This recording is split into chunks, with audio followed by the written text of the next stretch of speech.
하나님 말씀은 히브리서 6장 4절부터 10절입니다. 우리 한 절씩 교독하겠습니다. 히브리서 6장 4절. 한 번 빛을 받고 하늘의 은사를 맛보고 성령에 참여한 바가 되고 하나님의 선한 말씀과 내세 능력을 맛보고도 타락한 자들은 다시 새롭게 하여 회개하게 할 수 없나니 이는 그들이 하나님의 아들을 다시 십자가에 못 박아 드러내놓고 욕되게 함이라.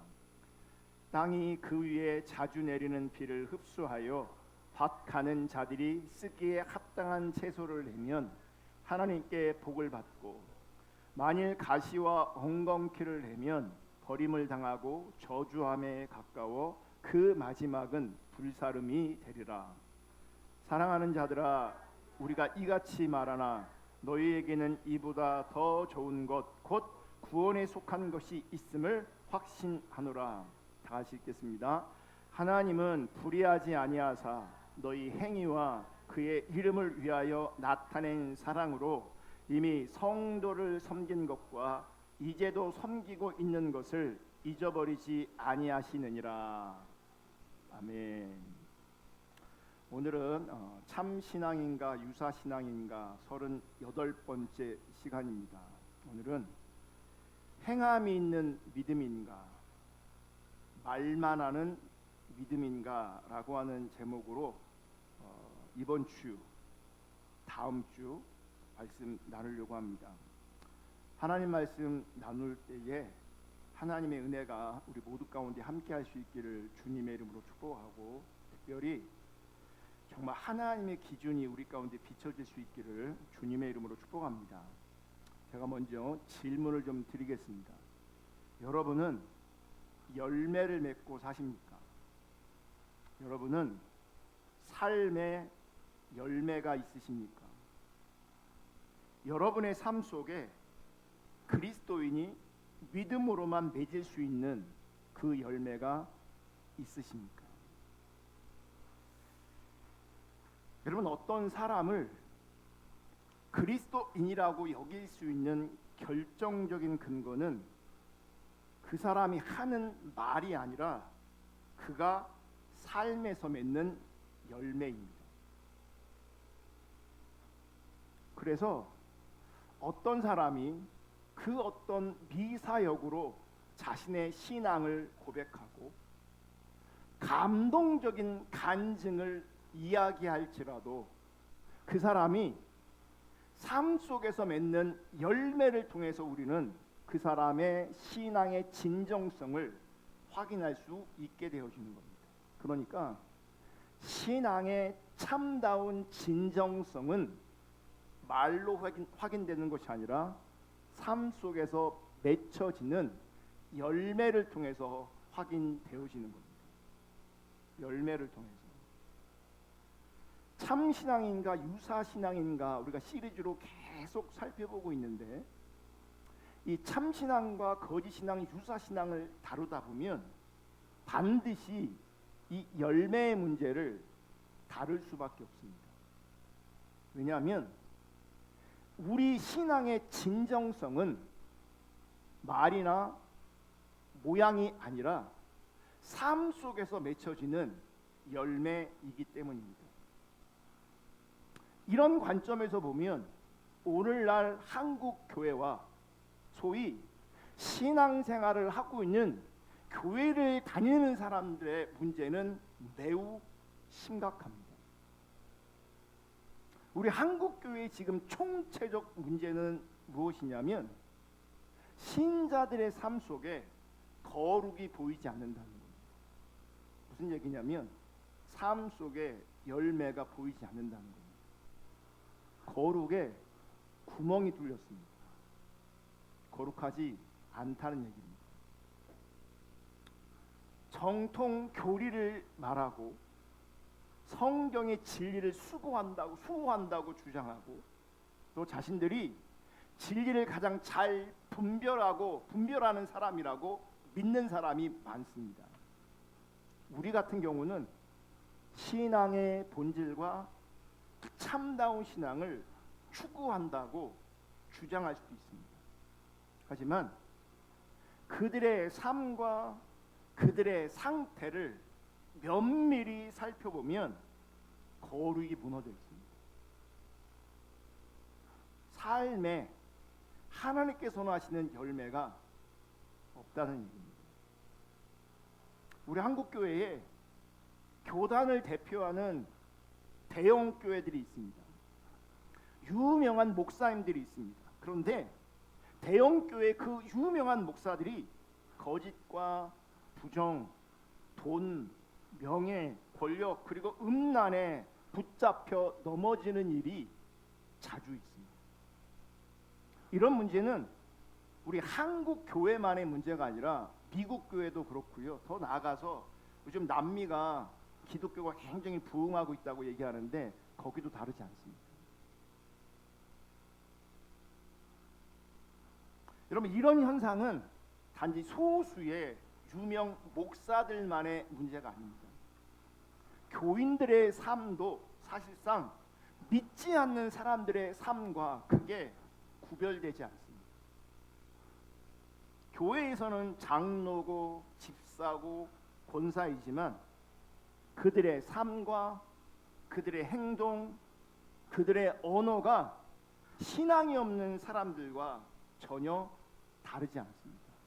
심지어는 직장에서 부하 직원들에게 술을 강요하는 사람이, 술 보고 저 예수 믿는데요, 저 교회 다니는데요, 나도 장로야 라고 하면서 술을 강요합니다.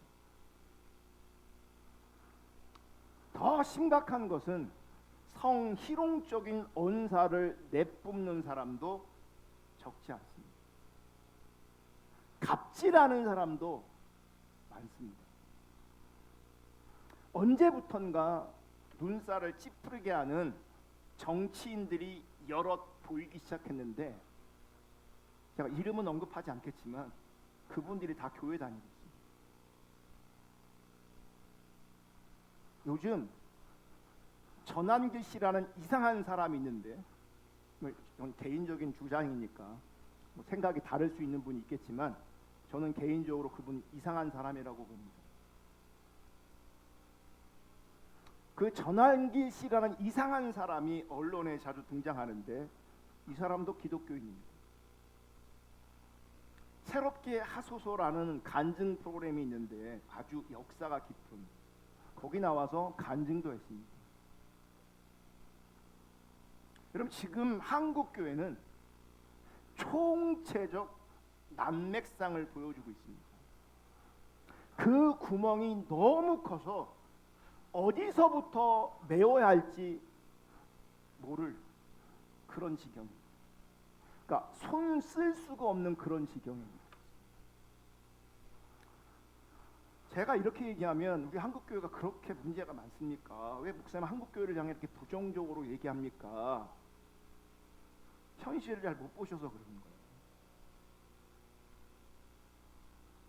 그리고 그들과 같은 상태에 있으니 이 문제의 심각성을 못 보는 거예요. 성경적 관점에서 성경을 통해서 우리 현실을 보고 성경을 통해서 우리 한국교회를 보면 정말 심각하게 무너져 있습니다. 행동, 실천, 삶, 즉 열매 없는 신앙이 지금 온 천하에 드러나고 있고, 그래서 교회는 지금 수욕을 당하고 있고 모욕을 당하고 있습니다. 물론 참된 하나님의 사람들도 넘어질 수 있습니다. 죄를 지을 수도 있습니다. 일시적으로 타락할 수도 있습니다. 그러나 오늘날 한국 교회에서 벌어지는 현상은 단순히 믿는 자들도 넘어질 수 있다, 그런 설명만으로는 넘어갈 수 없는 그런 수준입니다. 단테의 신곡이라는 책이 있거든요. 되게 고전입니다. 이런 책도 좀 읽으시면 좋겠습니다. 근데 되게 어렵습니다. 이 책에 보면 기독교 전통에서 말하는 7가지 대죄를 언급합니다.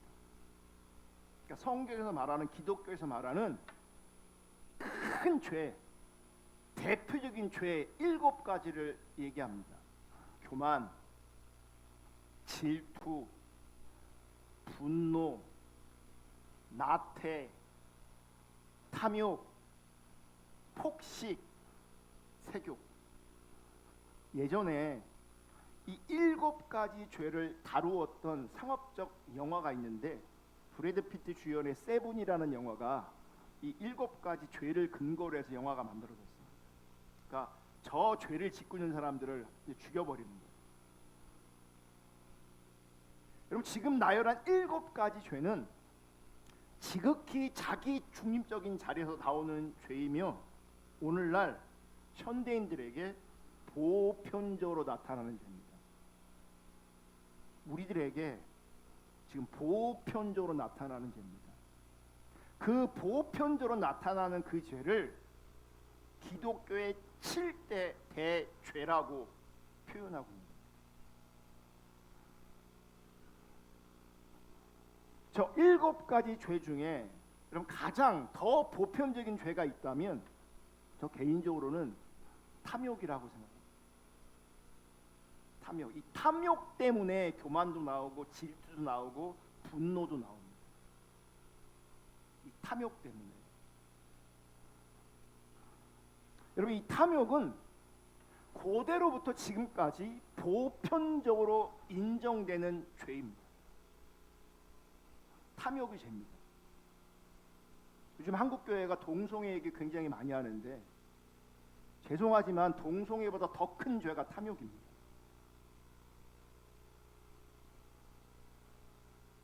훨씬 심각한 죄가 탐욕입니다. 근데 이 한국 교회에서 신앙생활하는 성도들이 이 탐욕의 문제를 다루지 못합니다. 왠지 아세요?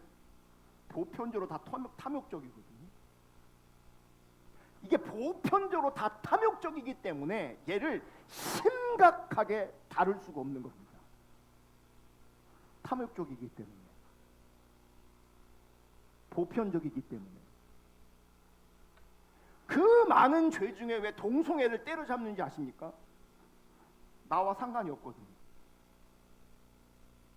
그래서 만만한 겁니다. 그럼 한국 교회가 살아나려면 동성애 잡는다고 살아나지 않습니다. 탐욕을 잡아야 합니다. 탐욕이 훨씬 더 심각한 죄입니다.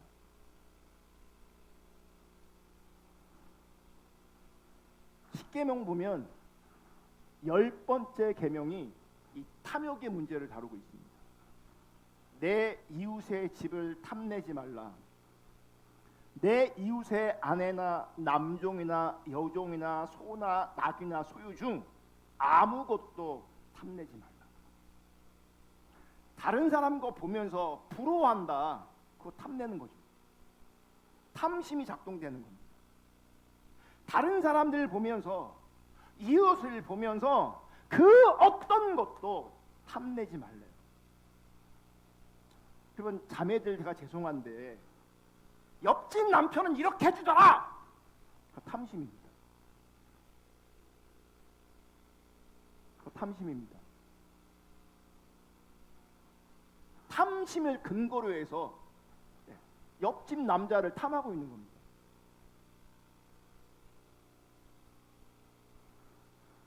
교회 안에 이 탐심의 문제가 심각하고요. 이 탐심의 문제가 어디로 이어지냐면 물질을 숭배하는 물신 숭배로 이어집니다. 무슨 말이냐? 돈이 신이 되는 겁니다. 돈이. 그리스도인이라고 자처하는 사람들의 윤리적 삶이 세상에서 하나님을 알지 못하는 사람들과의 삶과 별 차이가 없습니다. 탐심의 관점에서. 그들도 돈을 섬기고 교회 안에 많은 사람들도 그 돈을 섬깁니다. 그럼 뭐가 더 나쁜지 아십니까? 세상 사람들은 물신이 유일신입니다. 교회 다니는 사람들은 하나님도 섬기고 돈도 섬기는 겁니다. 그럼 뭐가 더 나쁜 겁니까? 뭐가 더 나쁜 거 구별이 안 되세요? 신앙생활을 한다고 하면서 하나님을 믿는다고 하면서 탐욕 가운데 있는 사람이 훨씬 더 심각하게 타락한 것이고 그게 더 나쁜 겁니다.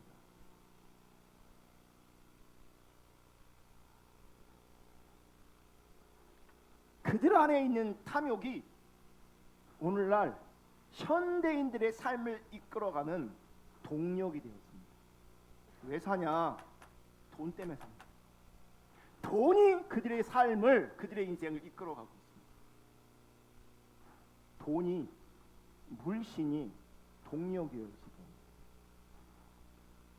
심지어는 이 탐욕을 충족시켜주는 하나님을 가르치는 번영신학이라는 게 있습니다. 이 번영신학이 교회의 강단을 지배하고 있습니다. 탐심을 죄라고 해야 되는데 사실 탐심을 신학적으로 포장해서, 신앙적으로 포장해서 이 탐심을 더 부추기고 있습니다. 사실은 탐심을 따라가고 있는데 본인은 신앙생활하고 있다고 착각하고 있습니다.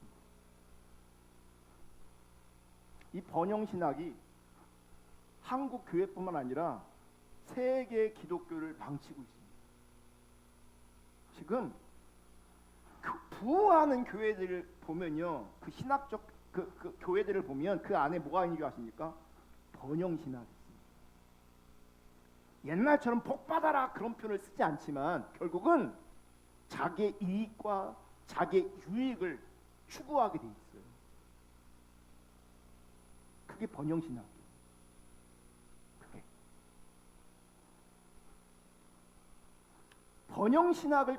번영신학의 추종자들은 기독교인이라는 문의를 갖고 있지만 사실은 자신의 탐욕을 충족시키기 위해서 하나님을 이용하는 거짓 신앙의 자리에 있는 겁니다. 참신앙 아닙니다. 그러니까 이런 풍토인데 이런 풍토에서 우리 정직하게 삽시다. 도덕성을 회복합시다. 그런다고 해서 교회가 회복되는 게 아닌 거죠. 왜냐하면 이거는 도덕의 문제가 아니고 영적인 문제예요.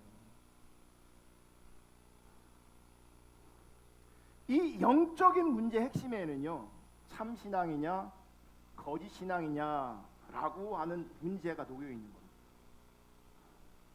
그러므로 부분적으로 도덕적으로 윤리적 문제가 해결될지라도 사실은 영적인 문제이기 때문에 부분적으로 도덕적 문제가 해결되고 윤리적 문제가 해결될지라도 사실은 아무것도 해결된 게 아닙니다. 교회 안에서 뭐 정직운동하고 막 그러거든요. 그럼 우리가 거짓말 안 하면 교회가 회복된 거냐?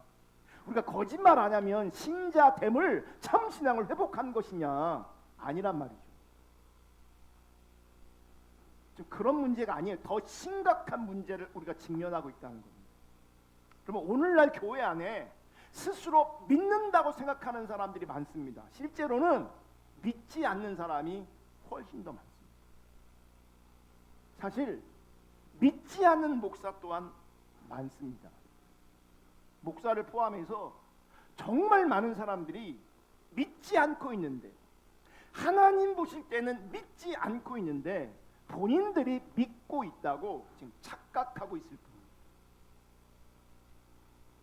오해하지 마셔야 되는데, 단정적으로 죄를 지으면 안 믿는 사람이다, 제가 이렇게 말하는 게 아닙니다.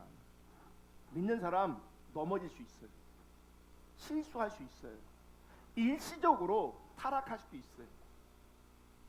제가 지금 말하고 싶은 것은 오늘날 교회 안에서 소위 신앙이 좋다, 영향력을 발휘한다는 그 사람들의 삶 속에 그 어떤 열매도, 삶의 증거도 발견할 수 없는 게 문제라는 거예요.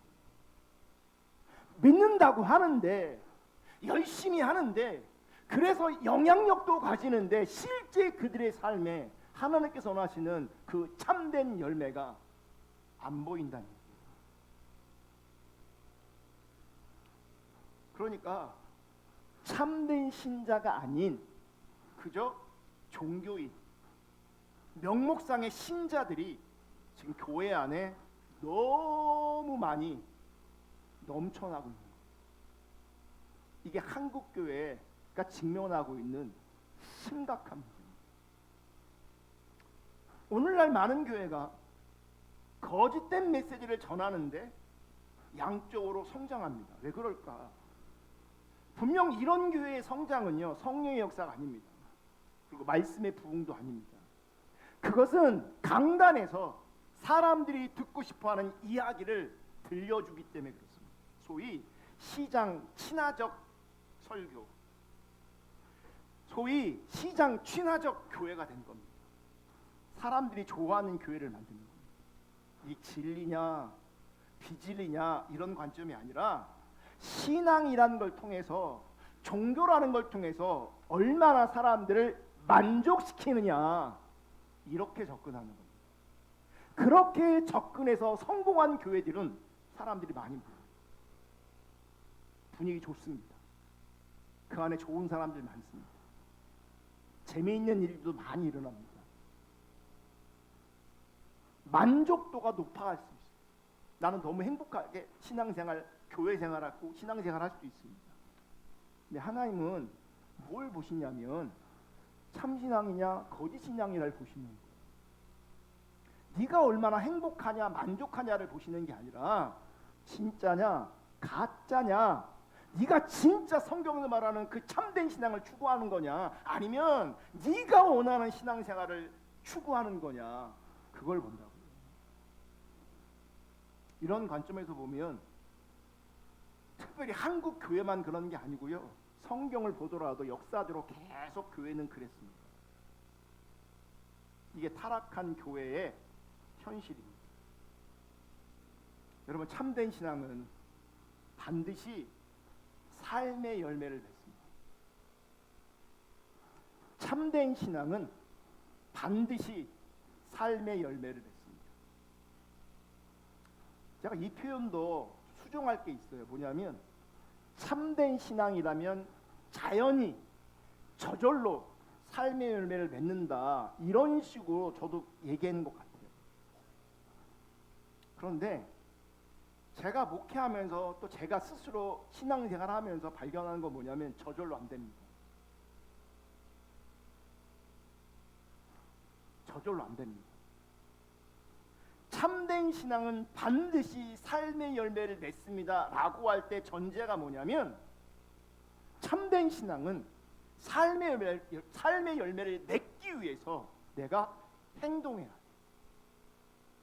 내가 애써야 돼. 내가 수고해야 돼요. 참된 신앙이니까 저절로 되는 게 아니에요. 참된 신앙이기 때문에 하나님 뜻대로 살려고 하는 겁니다.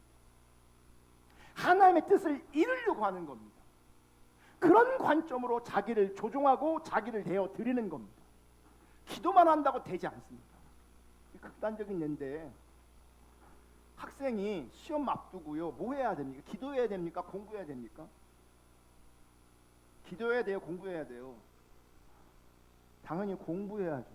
근데 기도하는 거죠. 하나님, 이번 시험 꼭 성적 올라가게 해주세요. 주야, 믿습니다. 그러면 막 기도하면 눈물도 나고 막 해요. 그러면 막 확신도 들어, 확신도 막 기쁨이 막 샘솟듯 막 올라올 수도 있어요. 근데 그 사람 막상 시험 보면요, 점수 안 나옵니다. 왜요? 공부 안 했기 때문에. 기도만 한다고 되지 않습니다. 설교만 한다고 되지 않습니다.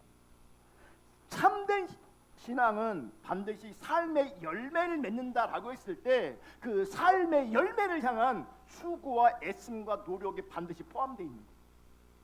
하나님의 은혜는 뭐냐면, 참된 신앙은 삶의 열매를 맺기 때문에 그 은혜라는 게 뭔지 아십니까? 그렇게 노력하도록, 그렇게 수고하도록, 그렇게 애를 쓰도록 뒤에서 하나님께서 힘을 주시는 겁니다.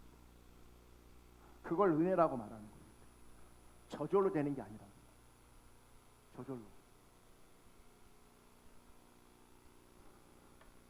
저절로 되길 원하는 분들이 있다면 탐심. 저절로 안 됩니다.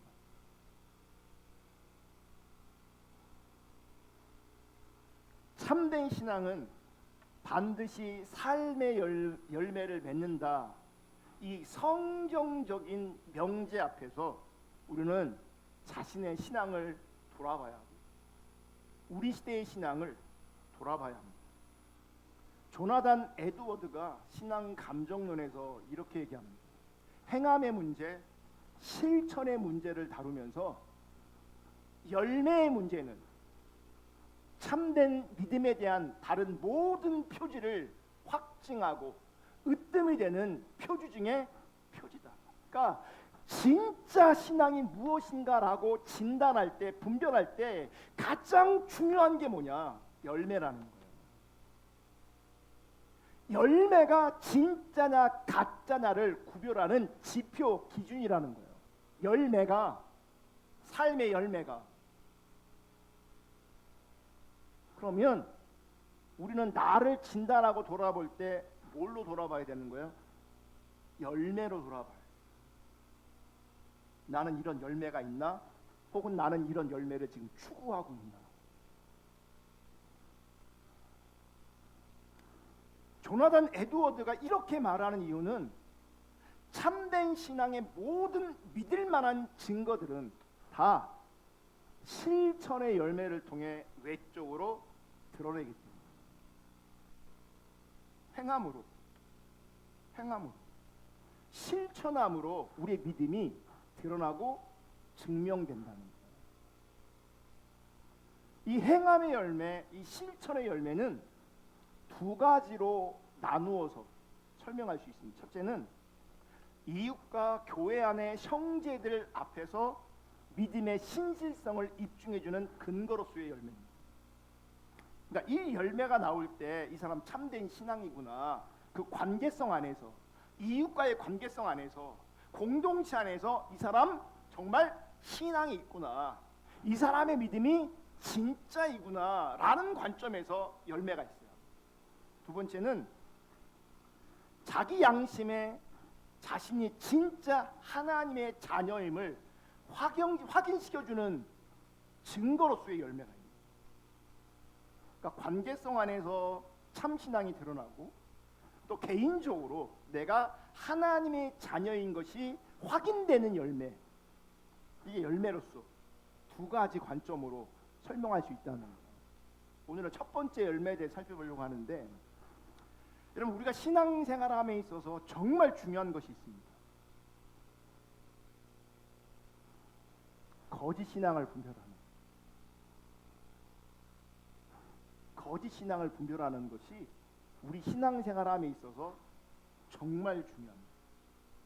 성경은 거짓 신앙을 분별하라 라고 하는 표현을 이렇게 표현합니다. 거짓 선지자를 분별하라. 여러분 잘못 배우잖아요. 그냥 끝나는 거예요. 그냥 끝나는 겁니다.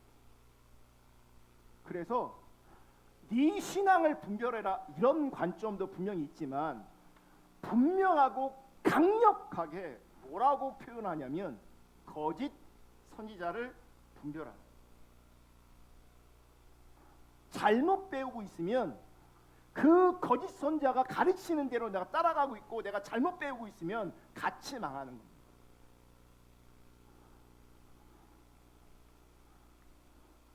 그래서 우리는 분별하고 판단하되 뭐가 진짜냐 뭐가 가짜냐, 특별히 거짓 선지자, 거짓 신앙을 분별하는 게 굉장히 중요합니다. 여러분 우리는요 다른 사람을 판단하도록 부름받지 않았습니다. 그래서 사람에 대해서 함부로 판단하면 안 됩니다.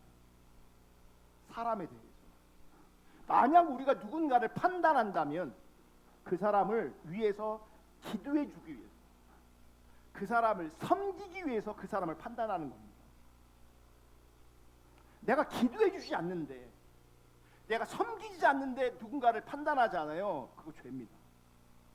저 사람이 진짜네 가짜네, 믿음이 있네 없네, 사랑이 있네 없네, 내가 누군가를 그렇게 판단하고 있잖아요.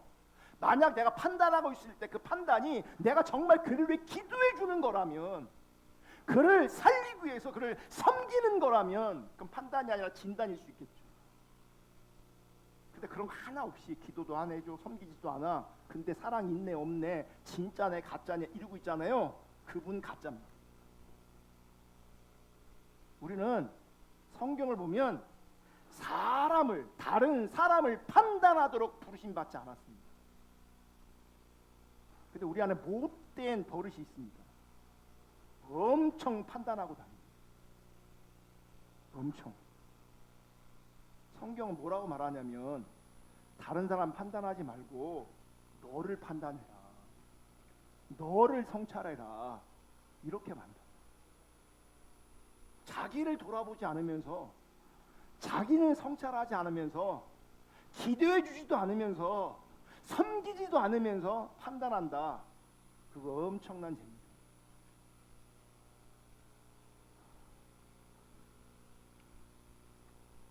그러므로 섬기고 사랑하고 내가 기도해 줄 거 아니면 사람을 함부로 판단하지 않기를 주님의 이름으로 축복합니다.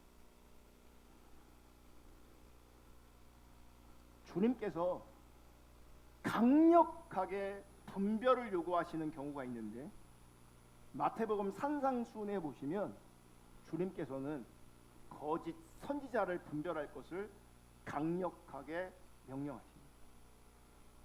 마태복음 7장 15절, 거짓 선지자들을 삼가라. 양의 옷을 입고 너희에게 나아오나 속에는 노략질하는 이들. 그럼 양의 옷을 입고 우리한테 다가온다는 얘기는 뭐겠어요? 어떤 리더가 나를 사기쳐 먹으려고 그렇게 나한테 다가오냐, 양의 모양을 입고. 그게 아니에요. 그게 아닐 수 있어요. 우리가 짐작할 수 있는 것은 양의 옷을 입고 우리한테 다가온다, 은혜스럽게 다가올 수 있어요. 은혜스러운 모양으로, 은혜스러운 설교로, 은혜스러운 가리킴으로 다가올 수 있다고. 근데 따라가면, 은혜스러워서 그 사람을 따라가면 뭐예요? 죽는 겁니다. 16절, 그들의 열매로 그들을 알지니. 이걸 기억하셔야 돼요. 어떻게 분별하냐? 분별의 기준이 뭐예요? 모양이 아니에요. 뭐예요? 열매.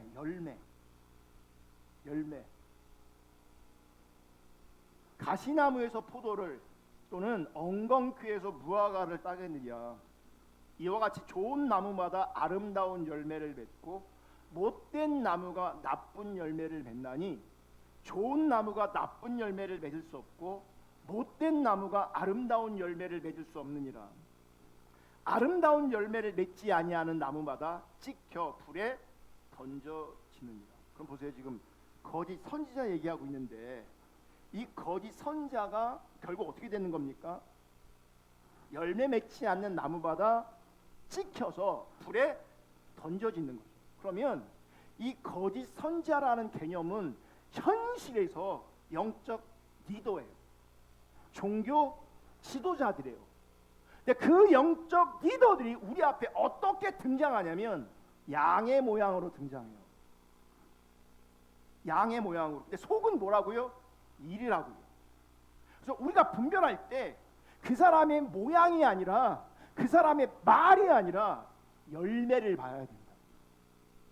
그래서 20절에도 이러므로 그들의 열매로 그들을 알리라. 그러니까 열매가 뭐예요? 기준이에요.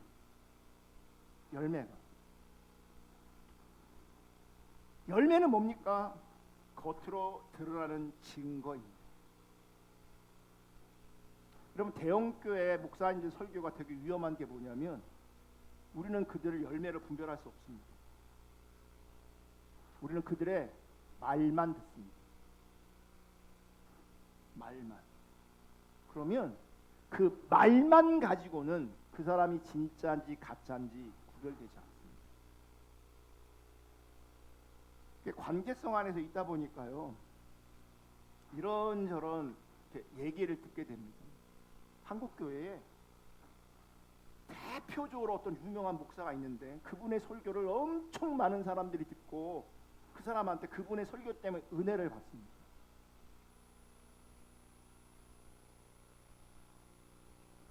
근데 그분 가까이 있는 사람들은 그분 때문에 굉장히 힘들고 어려워합니다. 사람을 함부로 대, 사람을 막대, 막.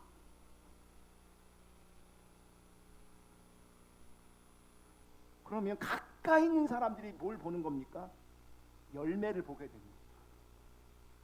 그럼 그런 사람들은요, 그분의 설교를 통해서 대한민국에 정말 많은 사람들이 은혜 받고 막 그래도요, 그 가까이 열매를 본 그 사람들은요, 절대로 은혜 받지 못합니다.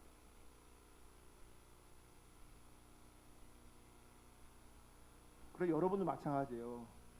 그 말을 듣고 은혜 받고 있는 나를 보시면 안 됩니다. 말을 듣고 내가 은혜를 받아. 그럼 그 은혜 받고 있는 내가 진짜인 줄 아는 거예요. 아니라니까요. 거짓 선지자도 열매를 통해 분별하는 것처럼, 제가 그랬잖아요. 남 판단하지 말고, 다른 사람 분별하지 말고, 자기를 돌아볼 때 뭘 돌아보라고요? 나한테 이 열매가 있냐, 이걸 돌아보라고요. 나한테도 열매가 없으면요, 거짓 선지자. 이 거짓 선지자의 결과는 찍혀 불에 던지우는데, 내가 참 신앙이 아니라면, 내가 열매 없는 신앙이라면 나의 결국도 어떻게 되는 겁니까? 찍혀 불에 던지우는 겁니다. 열매는 겉으로 분명히 드러나게 됩니다. 우리가 어쩌다 만나니까 그 열매가 감추어질 수 있고 안 보일 수 있습니다. 그리고 포장할 수 있습니다. 근데 가까이 사는 사람들은요, 결국은 드러나게 돼요. 결국은 다 드러나게 돼 있어요. 어떻게 사는지, 어떻게 말하는지, 어떻게 존재하는지, 열매가 있는지 열매가 없는지 결국은 다 드러나게 돼 있어요. 언제까지 그걸 가릴 수 있다고 생각합니까? 말로 아무리 가려봐야 가려지지 않습니다. 하나님은 여러분의 말을 듣지 않습니다. 하나님은 여러분의 열매를 보기 원하십니다. 열매 없으면 다 가짜입니다.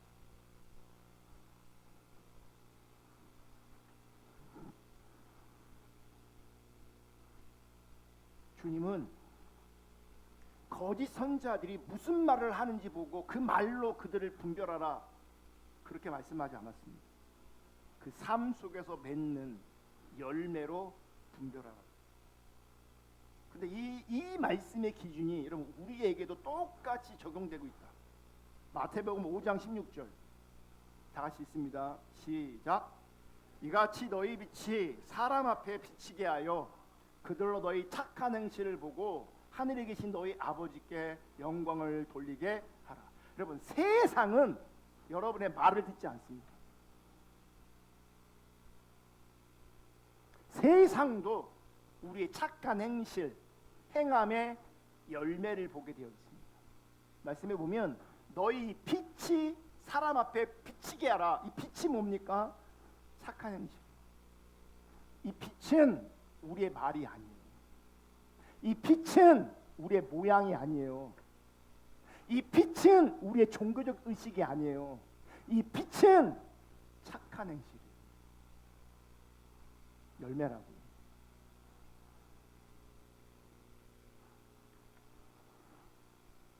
우리 기독교의 핵심 교리 중에 하나가 이 신칭입니다. 뭐예요? 오직 믿음으로 말미암아 의롭다함을 받는 거죠. 그런데 오직 믿음으로 말미암아 의롭다함을 받는 이 이신칭의 교리 때문에 값싼 은혜, 값싼 은혜의 교리가 교회 안에 팽배하게 되고 있어요. 믿음으로 구원을 받는다. 믿음으로 의롭게 되었다. 나는 믿음이 있으니 구원 받았고, 나는 믿음이 있으니 하나님 앞에 의로운 존재다. 값싼 은혜, 값싼 신앙으로 오해받게 만들었습니다.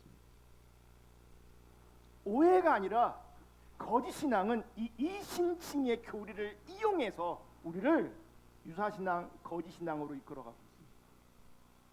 거짓인데, 거짓 신앙인데 구원의 확신이 있어요. 유사 신앙인데 구원의 확신을 가지고 있다. 그래서 여러분 기억하셔야 돼요. 내가 확신이 있다고 천국 가고 구원받는 거 아니에요. 하나님 앞에서 참된 신앙으로 인정받을 때 구원도 실제고 하나님 나라도 실제인 것이지 내 감정이 기준 될 수가 없어요. 내 개인적인 확신이라는 감정이 기준이 절대 아니에요. 근데 우리는 이신칭의 교리 때문에요. 이게 확신이 너무 강해요. 교회에서 그런 식으로 너무 많이 가르쳐놨어요. 신앙을, 믿음을 왜곡시켜놨어요. 이신칭의가 틀린 게 아니에요. 우리는 행위로 구원받는 존재가 아닙니다. 전적으로 타락했지만 전혀 경건하지 않지만 우리가 불경건하지만 그럼에도 불구하고 아무 공로 없이 의롭다 하심을 받은 존재입니다. 하나님의 거저 주시는 그 은혜로 말미암아 우리가 구원을 받았습니다. 하지만 여기서 멈추면 안 됩니다. 왜냐하면 성경은 행함의 문제, 행실의 문제도 분명하게 다루고 있기 때문입니다. 주님께서는 너의 빛이 사람 앞에 비치게 하여 그들로 너의 착한 행실을 보고 하늘에 계신 너의 아버지께 영광을 돌리게 하라 말씀하셨어요.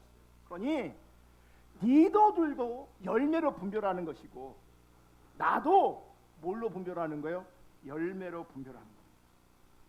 근데 이 지점에서 우리 한국 교회가 크게 실패하고 있는 이기적이고 자신의 사사로운 이익만을 추구하고 예배당을 성처럼 짓기 원하고 더 커지기 원하고 더 많은 사람들을 모으기로 하고 권력을 가지기로 하고 세상 권력과 그 권력에 편승하기로 하는 교회와 신자들이 너무 많습니다. 날마다 자기를 부인하고 자기 십자가를 지고 주님을 따라가는 신자와 교회의 모습이 낯설기만 합니다. 없습니다. 오늘 우리가 함께 읽었던 본문, 특별히 히브리서 6장 4절 6절은 해석하기 어렵다는 난해 구절로 속합니다. 그러니까 신학적인 견해가 다르기 때문에 난해하다 이렇게 얘기하는 거예요. 볼게요. 히브리서 6장 4절. 한 번 빛을 받고 하늘의 은사를 맛보고 성령에 참여한 바가 되고 하나님의 선한 말씀과 내세의 능력을 맛보고도 타락한 자들은 다시 새롭게 하여 회개하게 할 수 없나니 이는 그들이 하나님의 아들을 다시 십자가에 못 박아 드러내놓고 욕되게 합니다. 난해 구절이라고 하지만 그 내용은 직관적으로 아주 분명합니다. 여러분 히브리서는 배교자가 많이 일어났던 1세기 후반 유대인 기독교 공동체를 향해서 기록된 편지입니다. 그래서 유대인들이 알아들을 수 있는 구약의 이야기가 히브리서는 가득 찹니다.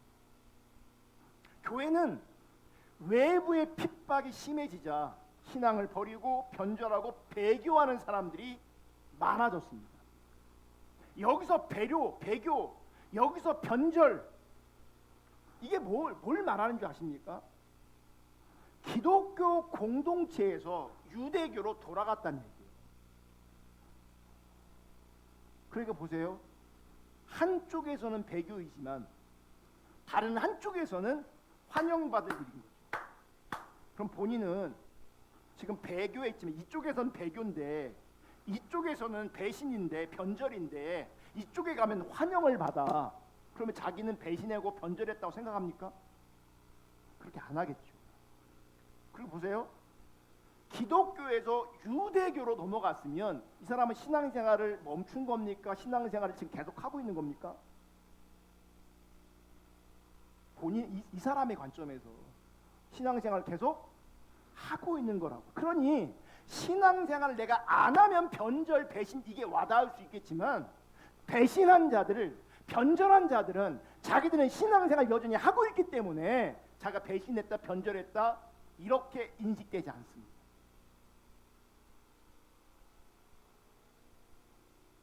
어쨌든 외부의 핍박이 심해지자 기독교 신앙을 버리고 변절하고 배교하는 사람들이 많아졌습니다. 유대교로 돌아간 사람들이 많아졌습니다. 그래서 히브리서는 믿음을 지키고 남아있는 신자들이 그 배교자들로 인해서 믿음이 흔들리지 않도록 격려하고 소망을 주기 위해서 히브리서가 쓰여진 겁니다. 그러면서 이렇게 얘기하는 거예요. 다시 볼게요. 4절. 한 번 빛을 받고 하늘의 은사를 맛보고 성령에 참여한 바가 되고 하나님의 선한 말씀과 내세의 능력을 뭐하고도 맛보고도 6절이 충격적입니다. 맛보고도 타락한 자들은 빛을 봤어요. 하늘의 은사를 맛봤어요. 성령에 참여한 바가 되었어요. 하나님의 선한 말씀과 내세의 능력을 맛보았어요. 근데 타락한 자들은 이게 뭐예요? 유대교로 넘어간 자들, 변절한 자들은, 배신한 자들은 그걸 타락이라고 말하는 거예요. 이런 타락한 자들은 다시 새롭게 하여 회개하게 할 수 없나니 이는 그들이 하나님의 아들을 다시 십자가에 못 박아 드러내놓고 욕되게 합니다.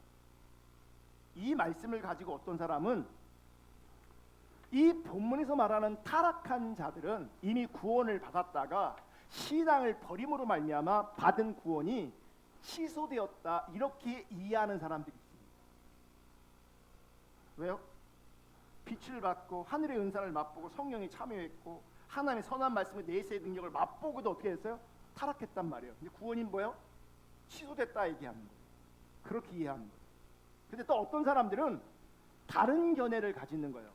그 다른 견해라는 것은 구원이 취소된다는 것을 불편해하는 거예요. 그러면 어떻게 이해합니까 이거를? 구원이 취소되기보다는 원래부터 신앙이 아니었다는 거예요. 원래부터. 하지만 어떤 경우든 분명한 것은 본문에서 말하고 있는 이 타락한 사람들은 공적으로 사람들 앞에서 회개했고 세례를 받았고 성찬에도 참여했던 공동체 안에 같이 엮여서 함께 신앙생활했던 사람들이에요. 그들은 교회의 모든 은혜의 자리에 함께했던 사람들. 회중 앞에서 성령 받은 사람들처럼 성령이 충만한 사람처럼 그들도 행동했습니다. 또한 말씀 앞에서 그들도 반응했던 사람들. 예배 드릴 때, 기도할 때 눈물도 흘렸습니다. 어쩌면 온 교회가 인정할 만한 신앙을 가진 사람으로 인정받았을지 모릅니다. 그런데 어느 날 그들이 배교한 겁니다. 어느 날 그들이 교회를 떠나버린 겁니다. 교회를 떠나 자기한테 유익이 되는 뭐예요? 유대교로 돌아갑니다. 여러분 잘 들으세요. 종교개혁이 일어날 때 아주 쉽게 단순하게 말하면 천주교에서 종교개혁을 통해서 개신교회가 만들어지고 많은 사람들이 개신교로 넘어왔단 말이죠. 그럼 우리는 개신교로 넘어왔으면 그 사람은 참신앙이고 천주교에 그대로 있으면 거짓신앙, 유사신앙으로 단순한 이해를 가지게 돼 있어요. 그러면 그 시대에 천주교는 너무너무 심각하게 타락했기 때문에 분명히 나와야 되는 건 분명해요. 그런데 나와서 개신교, 기독교로 존재할 때 어떤 사람은 참신앙 때문에 진리 때문에 개신교로 오는 게 아니라 자기의 유익을 위해서 개신교로 오는 사람이 있을 거란 말이에요. 그 사람은 개신교로 넘어와도 거짓신앙이에요. 진짜가 아니라고요. 그 왜 넘어옵니까? 자기 유익을 위해서 개신교로 넘어오는 거고요. 어떤 이들은 자기 유익을 위해서 천주교로 다시 뭐 하는 거예요? 넘어가기도 하는 거죠. 그 기준이 뭐예요? 자기 유익이에요. 자기 유익, 자기 이익.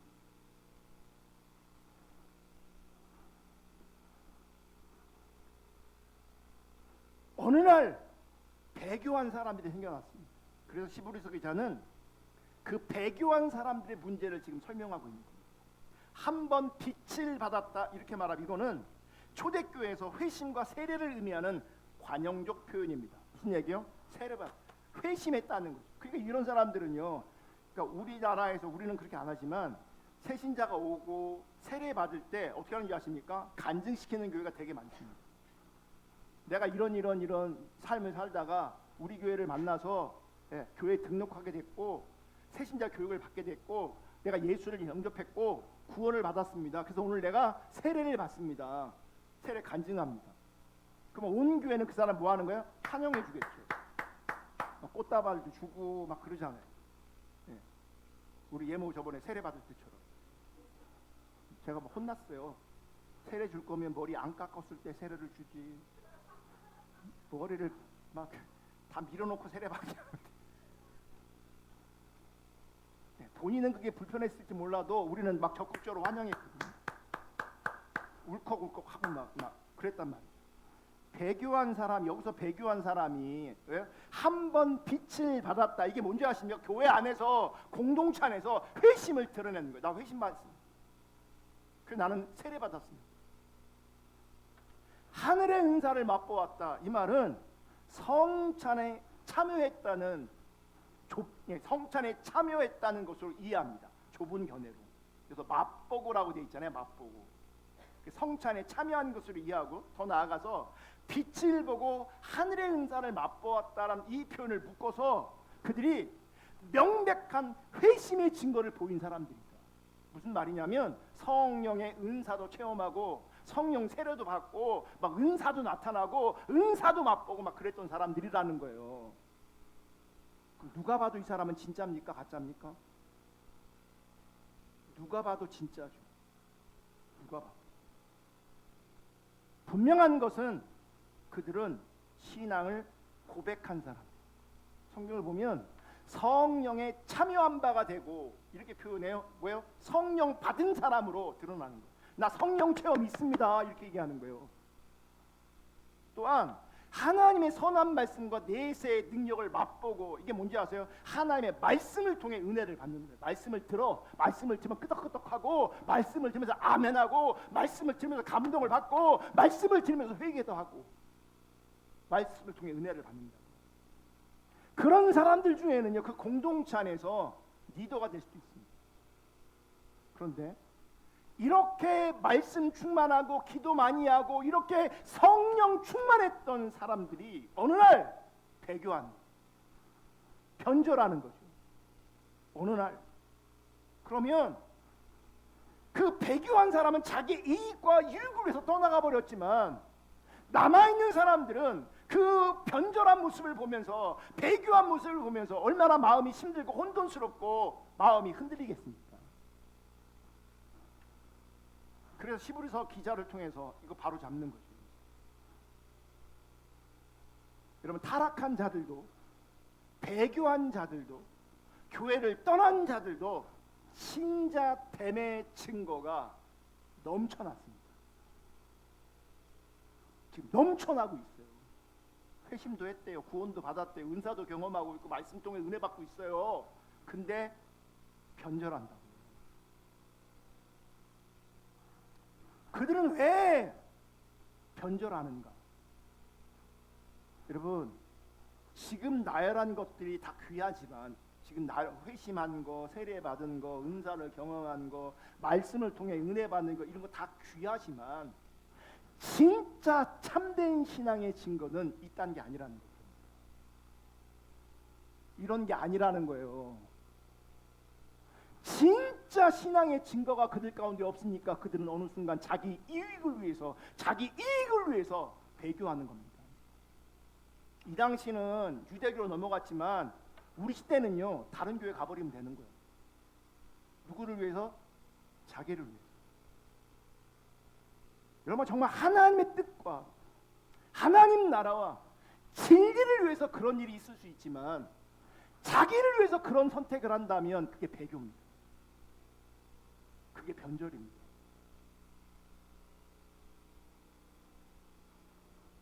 이들이 왜 배교하냐?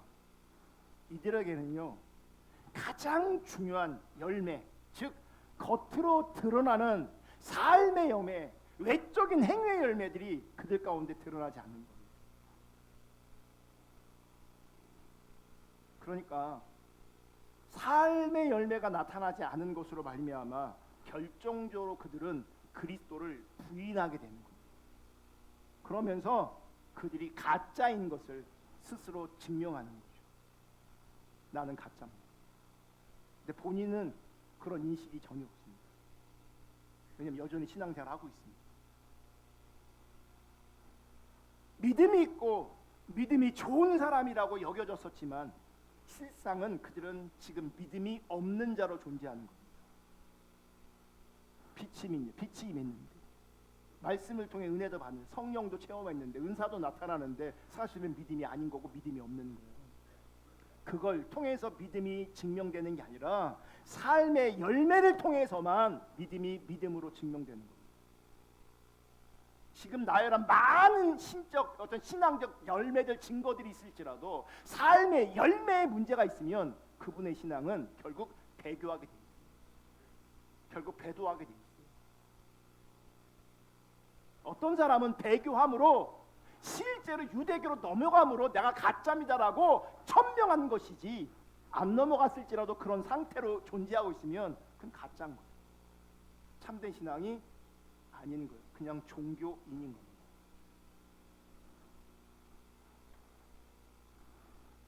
어떤 이들은 오늘 말씀을 통해서 구원에서 떨어졌다고 주장하기도 하고, 또 어떤 이들은 그들이 사실은 믿은 적이 없는 것이고 회심한 적이 없는 것이고 칭의를 받은 적이 없는 것이며 성령을 받은 적도 없고 하나님의 구원에 들어온 적도 없는 사람이라고 말하고 있는 거예요. 뭐가 맞는 것이든 중요한 것은 지금 하나님을 떠나 있다는 것이고, 뭐가 맞든 중요한 것은, 분명한 것은 구원에 이르지 못하고 있는 거예요. 그리고 참된 신앙이 아닌 거예요. 왜 그러냐? 그들에게는 열매가 없습니다. 구원에서 떨어졌든 처음부터 신앙이 아니었든 중요한 건 그들에게 열매가 없습니다. 그러면 성경은 무서운 말을 하는 거예요. 그들은 자신들의 그 배교로 말미암아 하나님의 아들을 다시 십자가에 못 박아 드러내놓고 욕되게 했다. 다시 예수를 십자가에 죽인 것이다. 이렇게 타락한 자들은 다시 새롭게 되지 않는다. 이렇게 타락한 자들은 다시 회개할 수 없다라고 말합니다.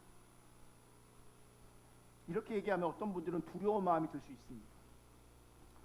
그럼 나는 회개할 수 있는가? 나는 회개할 수 없는 일을 하고 있지 않은가? 나는 성령을 회방하고 있지는 않은가? 혹은 나는 가짜는 아닌가? 여러분, 이 말씀 앞에 두려워하는 심령을 가졌다면 하나님께서 그 심령을, 두려워하는 그 마음을 보시고 회개의 은혜로 인도하시는 거예요. 그러니까 두려운 마음이 있다면 회개하시면 됩니다. 돌이키시면 됩니다. 지금이라도. 근데 정말 문제는 이런 말씀을 들어도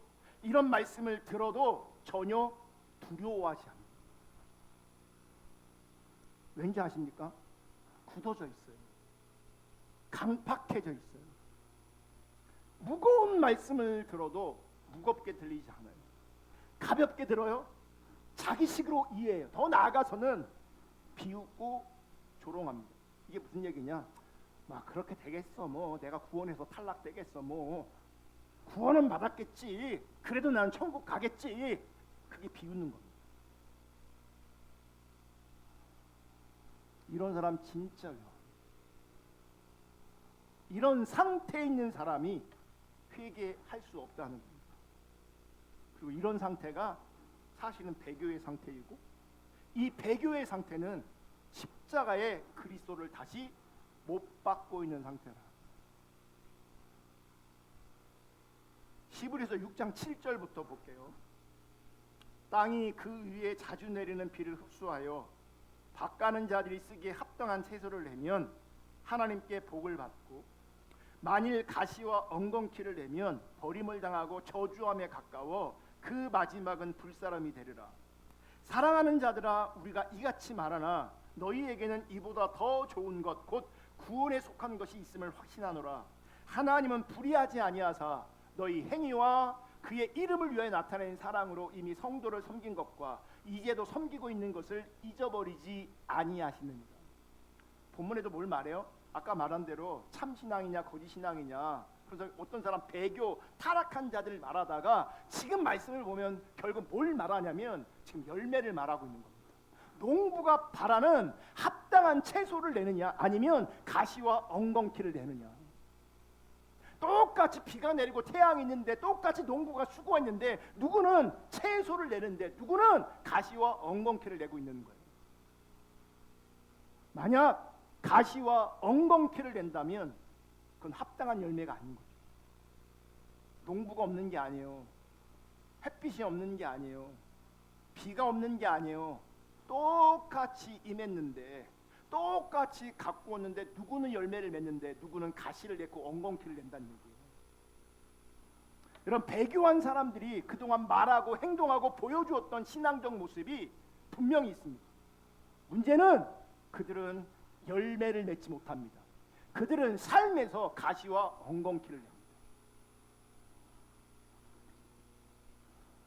교회에서 함께 신앙생활을 했지만, 교회에서 함께 봉사하기도 했지만, 모든 은혜의 자리에 함께 참석하기도 했지만, 때로는 성령을 경험하고 눈물도 쏟고 했지만 결국 그들은 그들의 열매로 자신들의 정체를 드러내게 됩니다. 열매로. 하나님께서 원하신 열매가 뭐냐? 9절 보세요. 9절. 사랑하는 자들아, 우리가 이같이 말하나 너희에게는 이보다 더 좋은 것 곧 구원에 속한 것이 있음을 확신하노라. 여기 사랑하는 자들아 누구예요? 남아있는 자들을 말합니다. 정말 핍박이 있으니까, 어려움이 있으니까 정말 많은 사람들이 교회를 떠나버렸어요. 안전한 유대교로 떠나버렸단 말이에요. 근데 남아있는 자들이 있고, 그 남아있는 자들을 하나님 뭐라고 그래요? 히브리서 기자를 통해 사랑하는 자들. 그러면서 뭐라고 말하냐면 너희에게는 이보다 더 좋은 것 곧 구원에 속한 것이 있음을 확신하노라. 구원에 속한 증거가 있대요. 너는 구원받았어라는 확신한 증거가 있대요. 남아있는 자들에게. 그게 뭔지 알아요? 10절 다 같이 읽겠습니다. 시작. 하나님은 불의하지 아니하사 너희 행위와 그의 이름을 위하여 나타낸 사랑으로 이미 성도를 섬긴 것과 이제도 섬기고 있는 것을 잊어버리지 아니하시느니라. 보면 배교하고 떠난 사람들이 있고 남은 사람들이 있어요. 그럼 뭘로 진짜로 가짜가 증명하냐? 함께 있을 때는 똑같이 종교적인 현상 다 똑같았단 말이에요. 근데 갈라지면서 배교한 사람들이 있으면서 뭐가 진짜가 뭐가 가짜인가 분명히 드러났는데, 남아있는 자들을 보니까 그들 가운데 뭐가 있습니까? 열매가 있다는 거예요. 행위의 열매가 있다.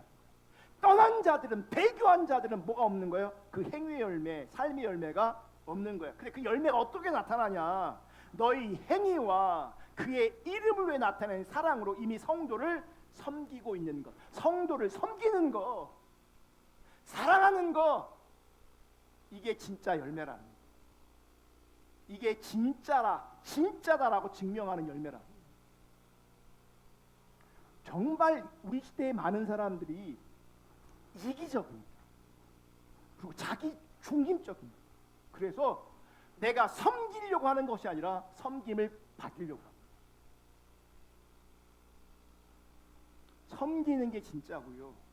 섬김을 받으면 그건 성숙하지 않은 신앙이나 더 나아가서 더 심각한 것은 가짜 신앙.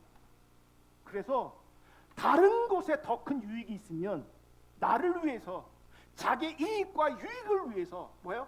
가는 거.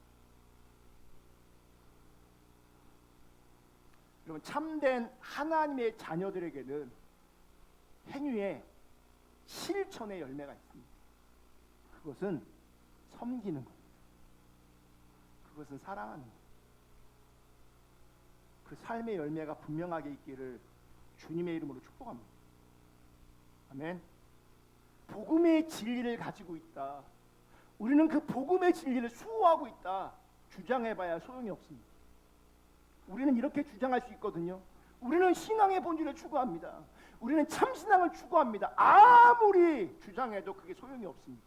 중요한 건 뭔지 아십니까? 진리 안에서 내가 거하고 있으면 진리 안에 있는 자들은 뭐예요? 이 행실, 이 열매가 나온다.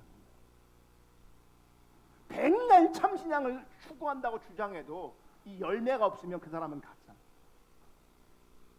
시간이 없어서 야고보서 2장 17절부터 이것만 읽고 마치겠습니다. 야고보서 2장 17절 이와 같이 행함이 없는 믿음은 그 자체가 죽은 것이요. 여기서 행함이 뭔지 아십니까? 똑같이 형제를 사랑하는 걸 말합니다. 형제를 섬기는 걸 말하는 겁니다. 그 행함이 없는 믿음은 그 자체가 죽은 것이요. 어떤 사람은 말하기를 너는 믿음이 있고 나는 행함이 있으니 행함이 없는 내 믿음을 내게 보이라. 나는 행함으로 내 믿음을 내게 보이라. 그럼 믿음은요 뭘로 보이는 줄 아십니까? 행함으로 드러나는 겁니다. 믿음 하는데 행함이 없으면 그 믿음은 가짜라는 얘기예요. 19절 내가 하나님은 한 분이신 줄을 믿느냐 잘하는도다. 귀신들도 믿고 떠느니라. 귀신도 그런 믿음은 있다는 거죠. 근데 봐요. 귀신들의 특징은 하나님을 믿어요. 근데 뭐가 없습니까? 귀신들은요 형제를 섬기거나 형제를 사랑하는 일이 없습니다. 믿는데, 그러니까 귀신적 특징인 거예요. 그게 귀신의 특징이 뭡니까? 사람들을 무너뜨리는 거잖아요. 사람들을 혼동케 하는 거잖아요. 이게 귀신이잖아요. 그래서 우리는 귀신을 환영하지 않아요. 귀신을 두려워하고 귀신을 싫어해요. 그래 안 그래요?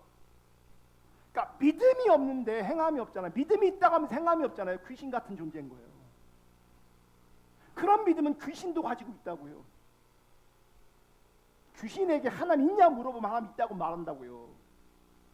근데 그 귀신은요 형제를 섬기지 않는다고요. 그 귀신은요 삶에 열매가 없다고요.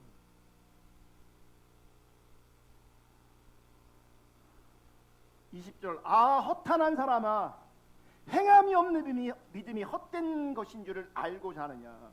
그러면 행함이 없는 믿음은 헛된 겁니다.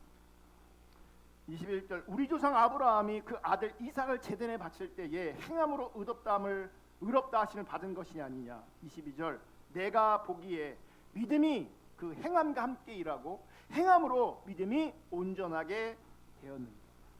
믿음은 항상 행함과 함께 일하게 돼 있고 행함으로 믿음이 어떻게 된다고요? 온전케 된다고.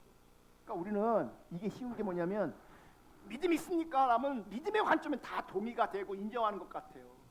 근데 행함이 없잖아요. 그 믿음이 없는 거예요. 믿음이 아닌 거예요. 23절 이에 성경에 이른바 아브라함이 하나님을 믿으니 그것을 의로 여기셨다는 말씀이 이루어졌고 그는 하나님의 벗이라 칭함을 받았나니 이러보건대 사람이 행함으로 의롭다 하심을 받고 믿음으로만은 아니니라. 그러니까 믿음으로 행함으로 믿음과 행함으로 행함과 믿음으로 말미암아 우리가 하나님과 바른 관계가 이루어집니다. 그게 참신앙입니다. 지금 구원 얻는 믿음, 열매 없는 믿음 설명하면서 지금 히브리서 기자와 야고보서 기자는 사도 바울은 정확하게 같은 관점을 가지고 있는 겁니다. 여러분 참된 믿음은 반드시 행함이 있고 그 행함이 있는 믿음이 내 믿음이 참된 것임을 증명하는 겁니다. 여러분 신앙을 고백만 하지 마시고요.